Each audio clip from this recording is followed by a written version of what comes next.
let's start. Here we go. So, Jerry, you came from the USA, and I'd like to ask you. I know you guys have a very specific American accent there. How can you describe it? So every region is going to use different words, and some of the pronunciation is going to be a little different. So, we hear a lot about Southern accents, but even Southern accents will vary from state to state. I'm wearing my Alabama sweatshirt, which is where my family's originally from. And they speak a little bit differently than they do in Texas, for instance. But it's still very understandable. It's really about choice of words more than it is about an actual accent or something that has to be learned. For the most part, English language in America is much the same wherever you go. It's just how we use it. It's not about really a specific accent. It's certainly not like Northern Italian or Southern Italian or some of these countries that have variants and regions of China that have different vernaculars that they use, but vernaculars. But I'd say it's pretty homogenous. But hey, it's still interesting and it sounds good, and for many of us, we like a Southern accent. And certainly, my mother, who's from California, loved my father's Southern accent. He was from Alabama. And she fell in love with it. But they were speaking the same language. There was no different words that she was like, "Oh, što, what is that?" Or no, it just sounded a little bit different. What is the exact difference between American English and British English? So, if you can put tick, tick, tick. Number one, you can understand Americans. That's the easiest part. Depending on where you're from Great Britain, I know many people here who can't understand a Scottish speaker or a Welsh speaker, or depending on what region of Great Britain they're from, they can't understand. I always give an example. My good friend Bologna, who's a great English speaker, he goes to London regularly, and he told me, "It's Jerry, hey, why? I studied 40 years, and I show up in London, I go to get a cup of coffee at the airport, and I don't understand anything this lady's saying. And then I get in my taxi, and I understand nothing the taxi driver's saying. And then I get to my business meeting, and I understand everything." And this is problematic in Great Britain, because in Great Britain, there is a huge difference in the usage of language based on what level of income, what neighborhoods you're from, and it can be isolated as in just one city like London. So you learn. You go to Schola, you learn from a Cambridge textbook. You go to university, you learn from a Cambridge textbook. You learn to teach English at Gerritsen, and you learn from a Cambridge textbook. And then you get to Great Britain, you realize, wait a second, maybe 25% of the country actually speaks this way. And with the U.S.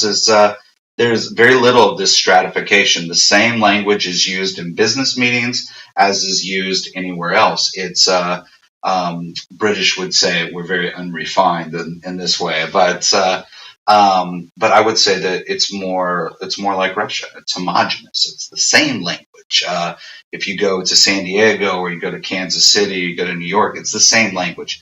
A little bit of different usage and some different kind of language that they like.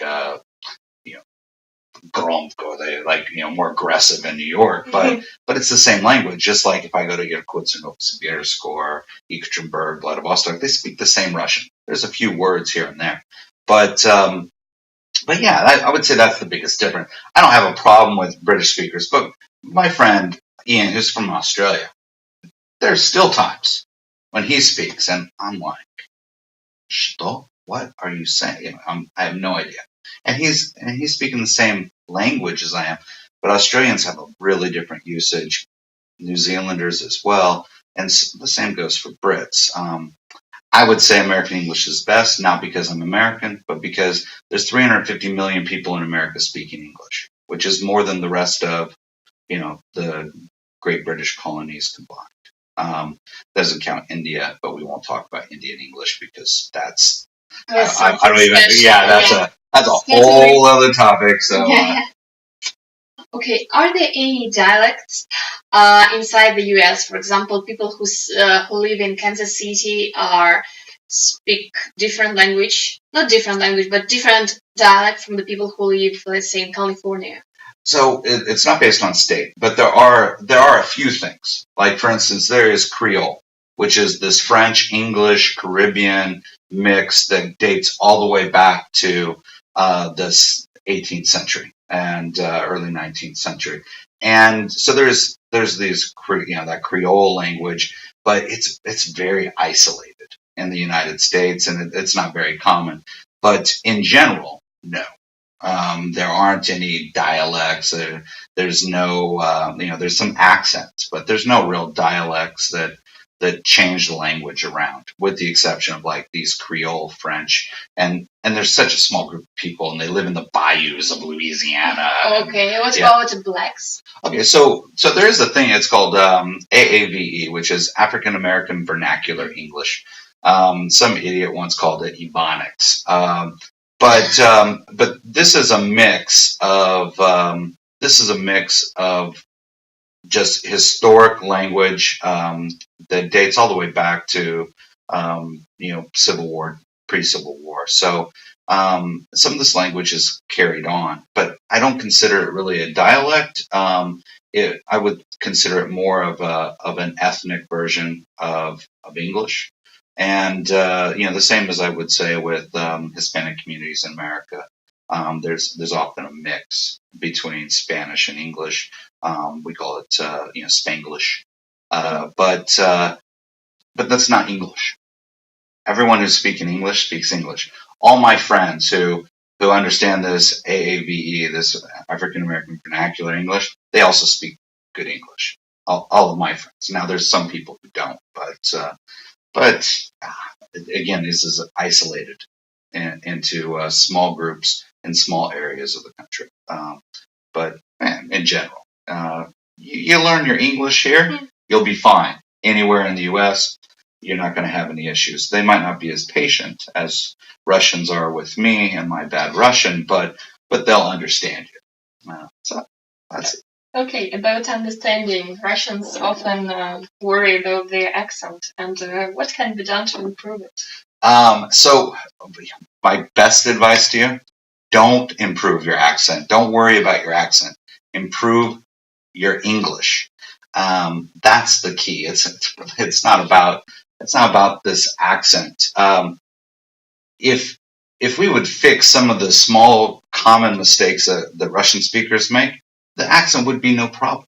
No one would care. It's part of what makes you Russian and exotic and interesting to people, especially in the United States. They don't meet many Russians. I know Russians think, oh well, there's a huge population, right? Comparatively, no, there's not. There's very few Russians. Not very as few. big as Chinese, probably, or Or Spanish. Chinese or Spanish-speaking countries, or even many European countries. So there's not that many. So that's part of what makes you interesting, and I don't know why anyone would want to change it. To me, it's silly.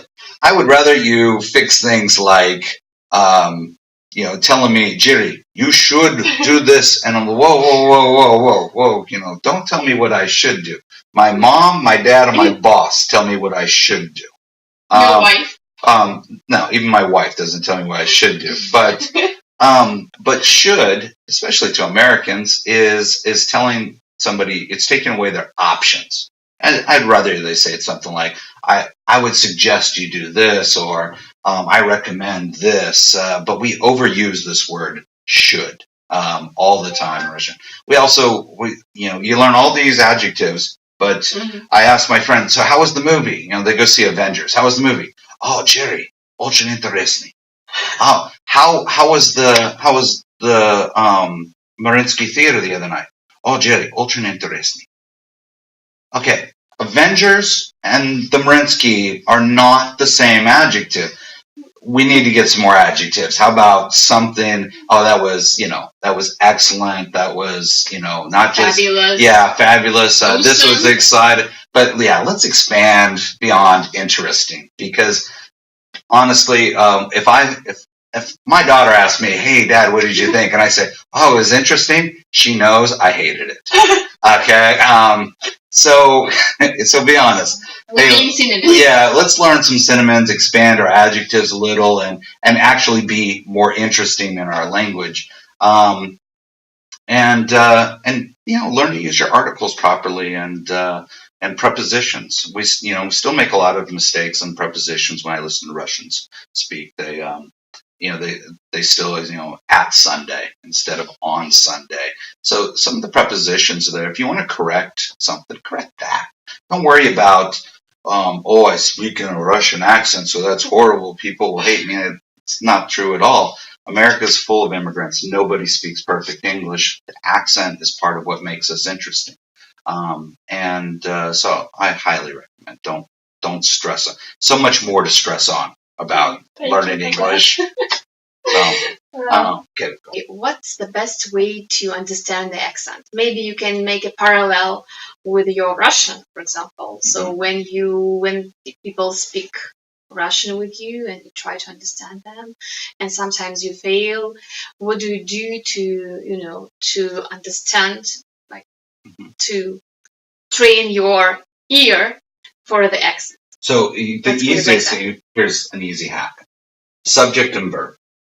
Okay, I can use a huge sentence full of prepositional phrases, make it complex.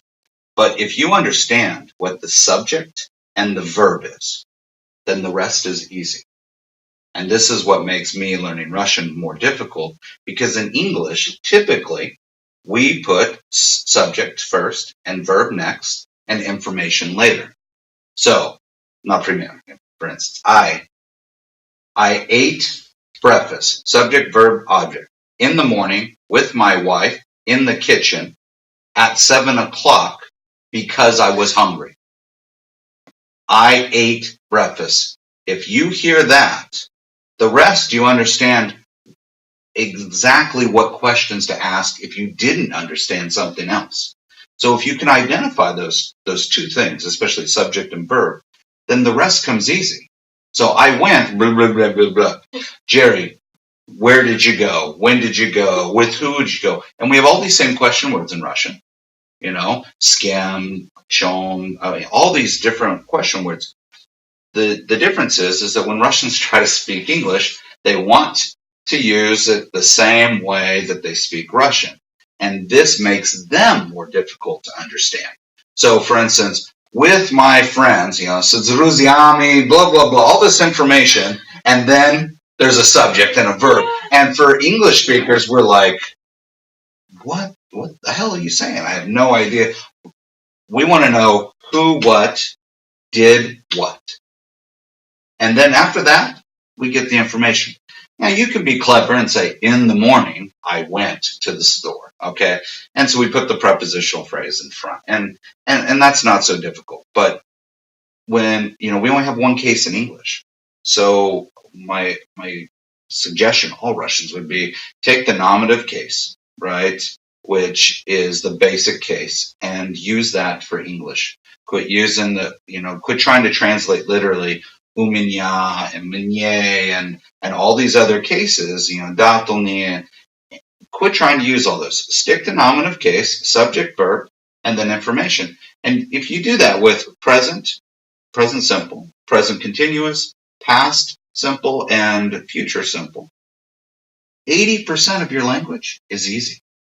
And that's most of English right there. Yeah, but you answered the answer to the question of how to make other people more comfortable to understand you, while I was asking how to understand other accents better. So that's the thing, and you're not listening for an accent, because the accent's not the problem. So you hear the accent in the pronunciation, but essentially, if we identify the subject and verb, the rest of it's easy. The problem that we have is that we don't understand the subject or the verb sometimes when people speak. And there's no trick to that other than practice and exposure to people who speak English. But what I would tell you is that for American English, there is no accent that changes subject and verb. If you can identify those two things, then the rest you can ask questions because you didn't understand because of their accent. Now there'll be some words, in Australia they call a bicycle a push bike.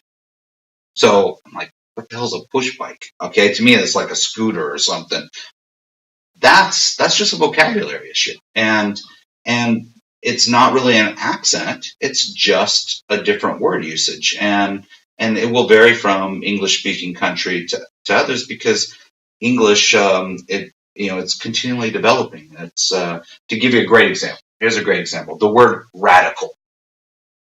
Radical. It's evolved. In the beginning of the 20th century, Lenin was a radical. He wanted severe change. We call this a radical way back when. When I was a kid, radical meant fantastic, awesome, daring, somebody who will try crazy tricks on a skateboard like Tony Hawk or something. That was radical. Lenin did crazy tricks as well. Okay, yeah, but not on a skateboard. So in some ways, yeah, okay. He never, even more complicated things. Right, he never nailed a 720 on a half pipe. So Tony Hawk did that, but also from San Diego, if you didn't know. And nowadays we say radical, and we're talking about Islamic extremism. It's the same word. English evolves. So part of what you can do if you want to really understand accents or I'd say understand vocabulary more than accents, watch American films, watch American television series, new ones, not old ones, and quit. Can you recommend any? Yeah, I would. So here, ladies, you'll love this because Russians love this show. You want to improve your English. One of the most cleverly written series ever was Sex and the City. And I know it's very popular in Russian, but watch it in English and you'll understand how clever the writing is, and you'll start to understand more idioms, more phrasal verbs because they use them. And they also use double meanings. If you look at the title of every show in English, it has a double meaning. And it's very educational if you take the time to watch. In all ways. Oh yeah, it's very educational. You want to learn about men and women and a lot of different things.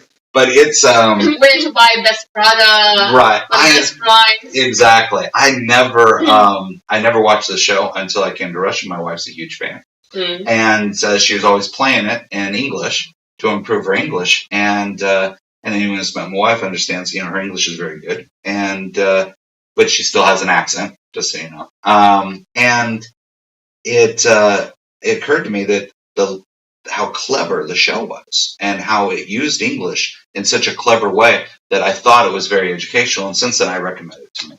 Is it still up to date? Because it's not that more than one. Maybe 20 years past. It's 20 years. It's 20 years old. I mean, in the first episodes of it, she didn't even have a cell phone. Oh my gosh, life before cell phones. Maybe even language changed. I wouldn't say that some of the common exclamations that we would say might have changed, but some things are pretty universal, and I think that most of the language there is pretty good. What I mean is, if you go back to the 1960s or 70s, then we might start seeing a significant change in language, but I think it's still current enough that it's useful. It's a lot more useful than watching some old British classic films on Jane Austen novels or something. Nobody speaks like that. Okay. So what do you think prevents Russians from getting, maybe we are advising the same question from the different angle, what prevents Russians from getting not American accent, but coming closer to that? Okay, again. Maybe intonations, for example, you guys doing it, intonation goes up, while in Russian it's always very pessimistic, maybe it goes down. Well, that's part of the Russian soul, right? I would often say that, there's no happy endings. Very few happy endings in Russian films, even. Peter FM, it's a romantic comedy, and the boy and the girl don't hook up. That's a Russian romantic comedy. So I don't know if that pushes into the language. What I would say is this: if you want to get better at the accent, you have to listen to the intonations that Americans use. Because yes, we end on different pitches with our language, and Americans don't notice it, and we're not taught this. It's never something that we're taught in school. We're not even taught something called phrasal verbs at school. So when I came, the first time I heard about phrasal verbs, I had 4 degrees. 4 degrees. I get to Russia, and some teachers I was we working with. them. We created the name. No, well, and they said, Jerry, teach us some phrasal verbs, and I'm like, what's a phrasal verb? And they're like, ha ha, that's very funny, Jerry. No, really, teach us some phrasal verbs. And I'm like, Google, save me. I have no idea. I know what they are, but I never knew what they were called, because we don't teach these things. Just like we don't teach how to end on pitch. All we do is mimic. And just like Russians do, you learn language from your parents and your uncles and aunts and babushka and dedushka because you mimic, you copy what they say, and how they say it. And when it's wrong, if you have a taskmaster of a mom or dad, they're like, "Ni pravda," and isho, and that's how we learn language. If you want to improve that part of your English, then you have to listen. You have to be an active learner. You can't just expect that you're going to go to lessons 2 days a week for an hour and a half to, each time and it's going to improve your English. No, you have to listen to English. You need to hear it. You need to write it, and you need to speak it. And if you don't do those 3 things, it doesn't get embedded in your brain. There's no easy way to teach, Maybe that to pitch. Watch Sex and the City as much as possible, then sit in front of the mirror and mimic it.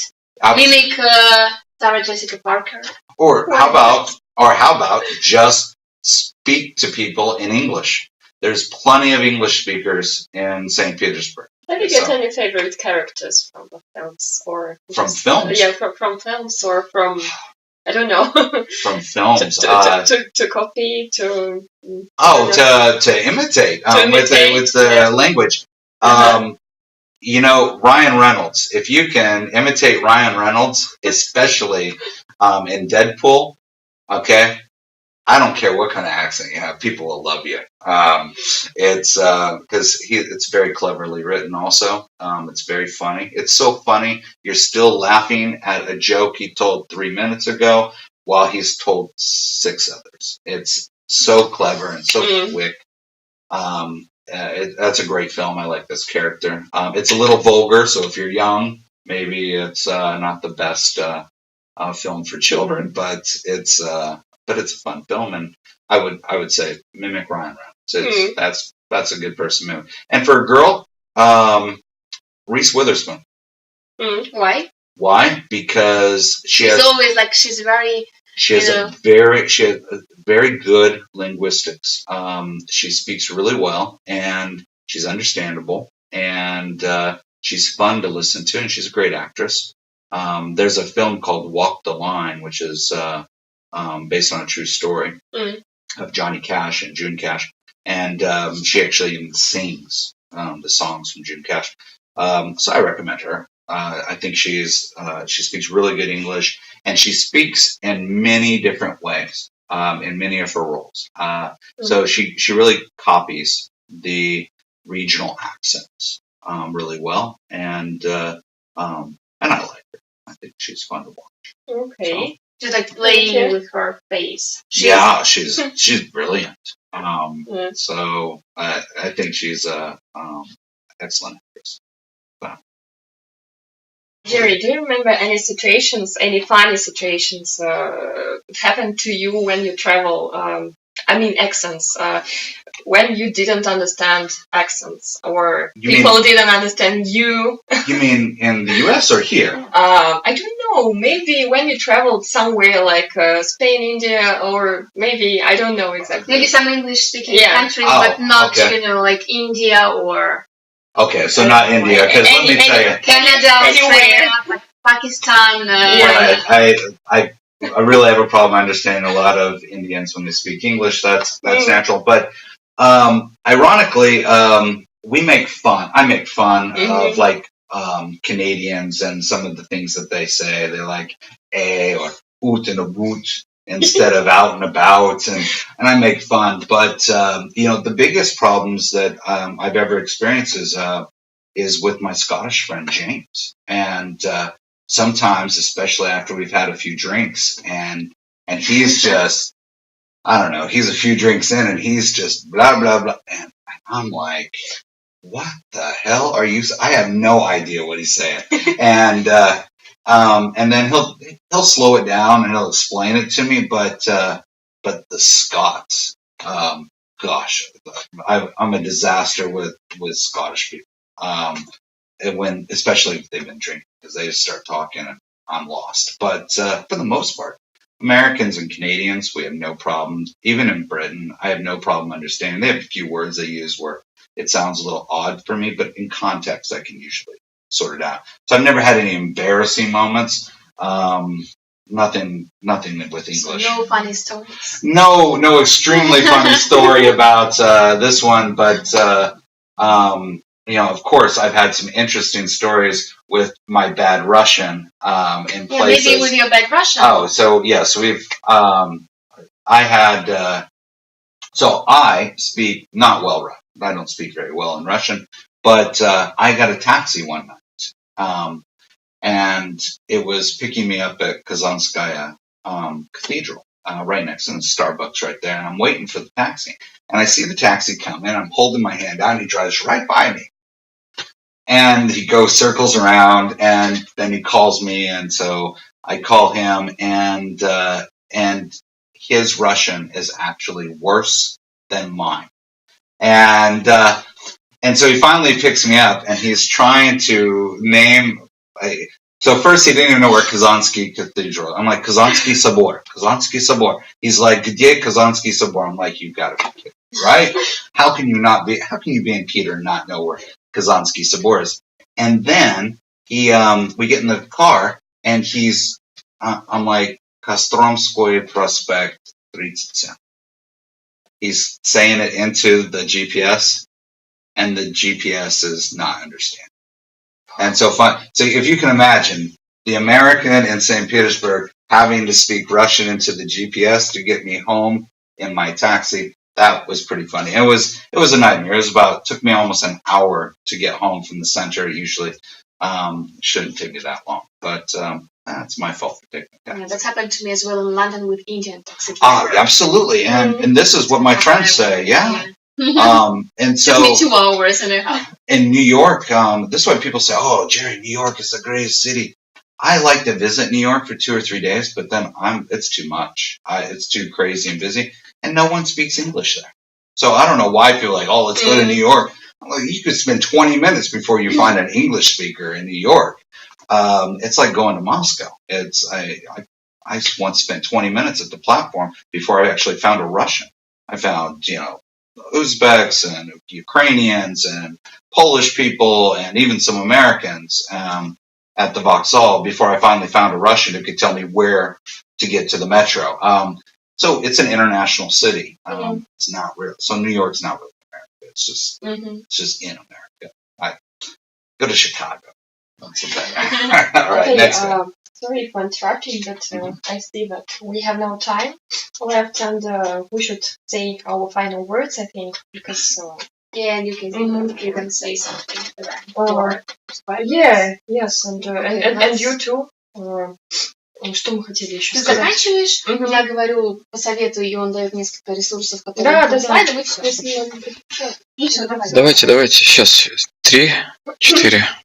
Спасибо, что были с нами. На следующей неделе нас ждет очень интересная встреча со спикером из ЮАР. Он гид по Петербургу, и не только для иностранных жителей, а также и для местных, которым он показывает особенные места в Петербурге.